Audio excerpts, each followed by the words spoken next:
நமஸ்காரம். 1000 நாமங்கள் 1000 கதைகள் 274வது திருநாமம் ஷிபிவிஷ்டாய நமக.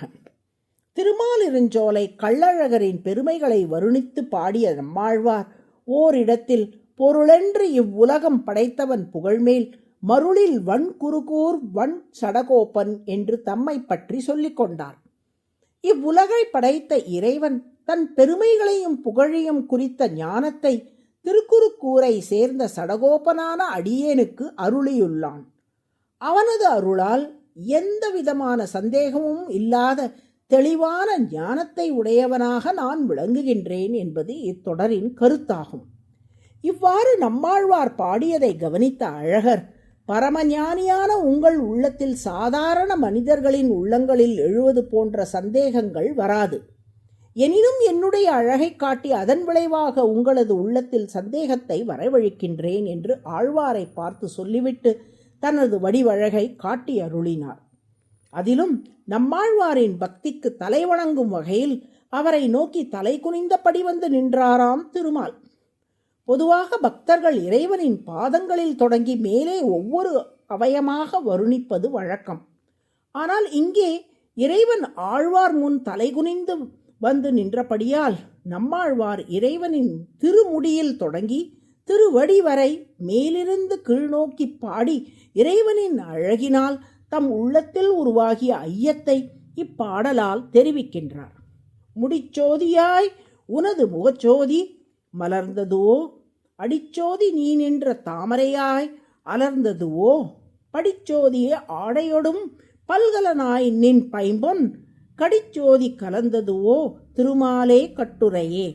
இறைவா, நீ உன் தலைக்கு மேல் தனியாக ஒரு கிரீடம் வைத்திருக்கின்றாயோ, அல்லது உனது முகத்தில் உள்ள ஒளியே மேலே படர்ந்து திடமாகி கிரீடமாக என் கண்ணுக்கு தோன்றுகின்றனவோ, உனது திருவடிகளுக்கு கீழே ஆசன பத்மம் எனப்படும் தாமரை ஒன்று தனியாக உள்ளதோ, அல்லது உன் திருப்பாதங்களின் சுடரே கீழே பரவி அந்த தாமரை போல் தென்படுகின்றதோ, உனது திருமேனியின் ஒளியே நீ அணிந்திருக்கும் திவ்ய ஆபரணங்களாக வடிவெடுத்து விட்டதோ, அல்லது நீ தனியாக ஆபரணங்கள் அணிந்திருக்கின்றாயோ, உன் இடுப்பின் ஒளியே பட்டு பீதாம்பரமாக உருவெடுத்து விட்டதோ, அல்லது நீ தனியாக ஒரு பீதாம்பரம் அணிந்திருக்கின்றாயோ என்பன போன்ற கேள்விகளை இப்பாடலில் கேட்டு தமக்கு எழுந்த ஐயங்களை திருமாலிடம் விண்ணப்பித்தார் ஆழ்வார்.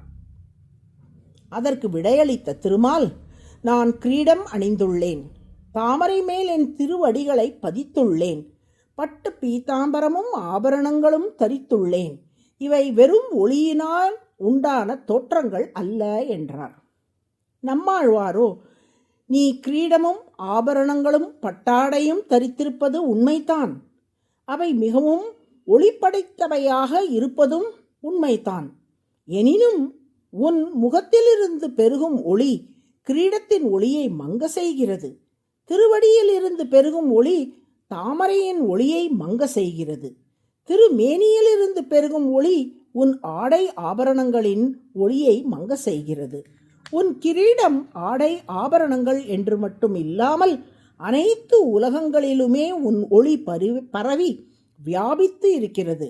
அதனால்தான் அந்த ஒளியே கிரீடம், தாமரை, பட்டாடை, ஆபரணங்கள் உள்ளிட்டவையாக உருவெடுத்து விட்டதோ என்று கவிநயத்துடன் கேட்டேன் என்று கூறினார். ஷிபி என்றால் ஒளிக்கிரணம் என்று பொருள். விஷ்ட என்றால் வியாபித்திருத்தல் அல்லது நிறைந்திருத்தல் என்று பொருள்.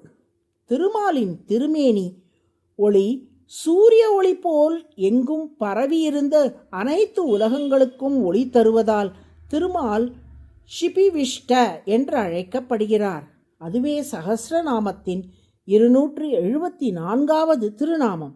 ஷிபிவிஷ்டாய நமக என்று தினமும் சொல்லி வரும் அன்பர்களுக்கு ஒளிமயமான வாழ்வு கிட்டும்படி திருமால் அருள் புரிவார். நாராயண நாராயண.